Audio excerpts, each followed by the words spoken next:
بس رمضان کی سب سے بڑی تیاری کیا ہے کہ اپنے دلوں کو صاف کر لو پہلے سے، کہ جس دل میں نفرت ہو، بغض ہو، کسی کے لیے غصہ ہو، کسی کے لیے کیا کیا جذبے ہوں، دل صاف کرنا۔ ہمارے گھروں میں روزانہ جھاڑو ہوتا ہے، یہاں مدرسے میں روزانہ صفائی ہوتی کہ نہیں ہوتی؟ چونکہ دنیا کی اصل گندگی ہے تو جھاڑو ہاتھ سے نہیں چھوٹ سکتا۔ حرم شریف میں دیکھا کیسے چاروں طرف خدام پھر رہے ہوتے ہیں برش لے کر، تو دل پہ غبار ایسے آتا ہے جیسے صحن میں غبار آتا ہے، دل پہ گندگی ایسے آتی ہے جیسے صحن میں آتی ہے۔ تو ہم نے نظام بنایا ہوا ہے، لوگ مقرر ہیں وہ روزانہ جھاڑو دیتے ہیں۔ تمہارا دل ایک آنگن ہے، ایک صحن ہے، اس میں بغض، نفرت، حسد، پتہ نہیں کیا کیا گندگیاں آئیں گی اور آتی رہیں گی۔ بچوں ایک کام کرو، جھاڑو پکڑ لو، صاف کرو۔ یا اللہ معاملہ تجھ سے کرنا ہے، لوگوں سے نہیں۔ کسی نے برا کہا، کسی نے غیبت کی، کسی نے گالی دی، کسی نے دھکا دیا، کسی نے حق مارا، کسی نے کچھ کیا، یا اللہ تیرے سپرد میں نے اپنے دل کو سب سے صاف کیا، میں نے اپنے دل کو سب سے صاف کیا۔ یہ اتنی بڑی عبادت ہے کہ بڑے بڑے نفلوں والے، تہجد والے، حج عمرے روزے والے تمہیں نہیں پکڑ سکیں گے، چونکہ اس کا کرنے والا دنیا میں کوئی نہیں۔ نفل پڑھنے والے تو بے شمار ہیں، عمرے کرنے والے بے شمار ہیں، علماء بے شمار ہیں، حاجی بے شمار ہیں، سخاوت کرنے والے بے شمار ہیں، لیکن اس ٹکڑے کو صاف کرنے والا لاکھوں میں ایک بھی نہیں ہے۔ مشکل کام ہے، آپ یہ سیکھ لیں، صاف کرو، صاف کرو، صاف کرو۔ یہ رمضان کی سب سے بڑی تیاری اور علم کو حاصل کرنے کی سب سے بڑی چابی ہے کہ اپنے دل کو کھلا کر لو۔ کوئی چیز خالی ہوگی تو کچھ آئے گا۔ جس دل میں بغض بھرا ہو، نفرت بھری ہو، حسد بھرا ہو، کینہ بھرا ہو، اس میں خاک آئے گا، اس میں تو علم کی ایک کرن بھی نہیں آئے گی۔ زبان سے چاہے جتنے مرضی موتی بکھیرے، دل اس کا اندھا ہوگا۔ لا تعمى الابصار ولكن تعمى القلوب التي في الصدور۔ یہ آنکھوں سے اندھے نہیں، دل سے اندھے ہیں۔ تو بچوں اپنے دل کو صاف کرنا سیکھو۔ وہ کتنی مشہور حدیث ہے، آپ نے کہا اس دروازے سے ایک جنتی آ رہا ہے، تو ایک انصاری صحابی داخل ہوئے، جوتا ہاتھ میں، داڑھی میں وضو کا پانی۔ اگلے دن اس دروازے سے ایک جنتی آ رہا ہے، تو ایک صحابی آئے، ہاتھ میں جوتا، داڑھی میں وضو کا پانی۔ وہی صحابی اگلے دن اس دروازے سے ایک جنتی آ رہا ہے، تو وہی صحابی 3 دن جنت کی بشارت لیے۔ اس صحابہ کی جماعت میں ایک شخص ہیں جن کا نام ہے عبداللہ بن عمرو بن عاص۔ ان سے بڑا عبادت گزار صحابہ میں کوئی نہیں تھا، نہ سابقین میں نہ متاخرین میں، نہ پہلوں میں نہ بعد والوں میں۔ ان کی عبادت کیا تھی؟ ساری رات جاگنا، سارے دن کا روزہ، اور ایک ختم قرآن صبح سے شام تک۔ اتنی اللہ نے طاقت دی تھی۔ پھر وہ غلوب والی بات آ گئی، ایکسٹریم ہونے والی بات آ گئی۔ ان کی شادی والی رات حجلہ عروسی میں داخل ہو رہے ہیں، دلہن کے کمرے میں داخل ہو رہے ہیں اور مصلی بچھا کے اللہ اکبر، اور دے نفل تے نفل، دے نفل تے نفل۔ تو ان کی بیگم نے دیکھا تو وہ بھی خیر کا زمانہ تھا، انہوں نے بھی وضو کیا اور پیچھے مصلی بچھا کے وہ بھی فجر تک نفل پڑھتے رہے۔ صبح ہوئی تو حضرت عمرو بن عاص رضی اللہ عنہ نے پوچھا بیٹی رات کیسی گزری؟ کہا جی ماشاءاللہ آپ کے بیٹے تو بڑے عبادت گزار ہیں، ساری رات نفلوں میں ہی گزری۔ تو وہ ان کو شکایت کر دی۔ حضرت عمرو بن عاص کو اتنا غصہ چڑھا، وہ بیٹے کو تو کچھ نہیں کہا، کتنی حکمت کی بات ہے، سیدھے گئے اللہ کے نبی کے پاس، یا رسول اللہ یہ عبداللہ دیکھیں کیسا نادان ہے، اس کی شادی کی ساری رات نفل پڑھتا رہا۔ تو آپ کہتے ہیں ماشاءاللہ ماشاءاللہ کتنی بڑی بات ہے، نفلوں میں گزر گئی، رات بھی نفلوں میں گزر گئی۔ تو آپ نے حضرت عبداللہ بن عمرو کو بلا کے ڈانٹا کہ تو نے مہینے میں 3 دن روزے رکھنے ہیں، بس اس سے زیادہ نہیں رکھنے، اور ہفتے میں 1 قرآن ختم کرنا ہے۔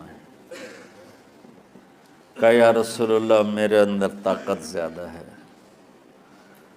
پھر اچھا 15 دن روزے رکھنے، کہ نہیں میرے اندر طاقت زیادہ ہے۔ آپ اس کو تھوڑا تھوڑا کر کے گھٹاتے رہے، اور وہ ہر دفعہ نہیں یا رسول اللہ میرے اندر طاقت زیادہ ہے۔ تو آخر میں آپ نے کہا اچھا چلو صوم داؤدی پہ آ جاؤ، 1 دن روزہ رکھو، 1 دن افطار کرو، اور 3 دن سے پہلے قرآن ختم نہیں کرنا۔ تو آپ نے اس کو پیچھے کیا۔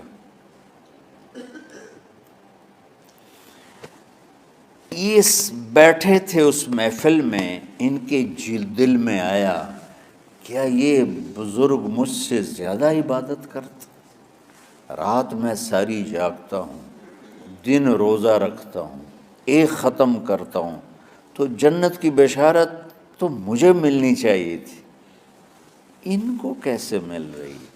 یہ کسی کتاب میں نہیں لکھا کہ یہ ان کا جذبہ تھا، لیکن جو کہ میں ان کی سیرت کو جانتا ہوں تو مجھے خیال آتا ہے کہ ان کی نفسیات میں یہ بات آئی ہوگی، چونکہ صرف انہی کو خیال آیا کہ میں جا کے دیکھتا ہوں کہ یہ بزرگ کیا کرتے ہیں۔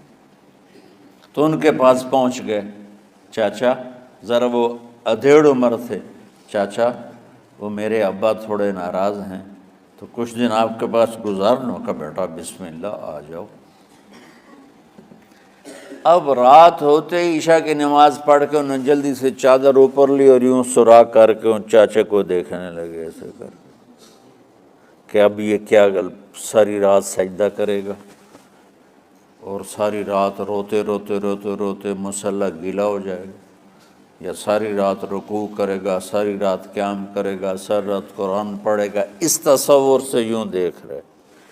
اور وہ بزرگ صحابی تشریف لائے، سرانے پہ سر رکھا، اللہم بسمک اموت و احیا، ہو گئے۔ اب یہ دیکھ رہے ہیں ابھی اٹھیں گے، ابھی اٹھیں گے، ابھی اٹھیں گے، اٹھے نا، فجر کی اذان پہ اٹھے۔ اب یہ تو حیران پریشان ہو گئے کہ یہ کیا ہو؟ اس زمانے میں تو منافق تہجد نہیں چھوڑتے تھے ڈر کے مارے کہ پتہ نہ چل جائے ہمارے کفر کا، تو یہ چاچا جنت بھی لے گیا تو ستا بھی پیا کہ چلو کل دیکھوں گا۔ اگلی رات پھر چادر سر پہ کر کے اور یوں سوراخ کر کے لیٹے ہوئے اور دیکھ رہے۔ چاچا پھر تشریف لے اور سرانے پہ سر رکھا، اللہم بسمک اموت و احیا، ہو گئے۔ فجر کی اذان پہ اٹھے، یہ اور پریشان ہو گئے کہ میرا نبی کا فرمان تو سچا ہے، اس میں تو شک بھی کفر ہے، لیکن عمل کیا ہے جس پر اس کو جنت کی بشارت ملی؟ 2 رکعت نفل بھی نہیں۔ اور آج کے دور میں تم میں سے ماشاءاللہ اکثر بچے تہجد پڑھتے ہیں کہ 1 رات اور دیکھوں گا، تیسری رات اللہ بسم کا منہ تو آئی ہو گئی ساری رات. تو تیسری رات پھٹ پڑے عبداللہ بن عمر، کہنے گے چاچا میری ابا سے کوئی لڑائی نہیں تھی، 3 دن میں تیرے بارے میں سنتا رہا، جنتی جنتی جنتی. میں دیکھنے آیا تھا کہ آپ کیا کرتے ہیں. آپ تو کچھ بھی نہیں کرتے ہو، ساری رات سوتے رہتے ہو، آپ کیا کرتے ہو؟ انہوں نے کہا بیٹا یہی ہے جو تم نے دیکھا ہے. اب ان کو سمجھ میں نہیں آ رہا کہ یہ جوڑ کیسے بٹھاؤں، ادھر جنت کی بشارت، ادھر ساری رات خراٹے. اب یہ اس میں جوڑ کیسے بٹھاؤں، کیونکہ نبی کی بات تو غلط ہو نہیں سکتی. تو اب وہ نا ایسے نا بڑے بے دل سے ہو کر واپس مڑے، پتہ نہیں کی چکر ہوئے گی کوئی گل. جب وہ دروازے تک پہنچے تو کہنے لگے بیٹا ادھر آنا.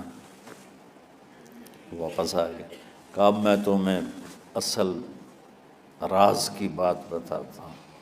کہا کیا ہے کیا ہے؟ تو یہاں ہاتھ رکھا، کہا یہ جو دل ہے نا اس میں کسی انسان کی نفرت نہیں.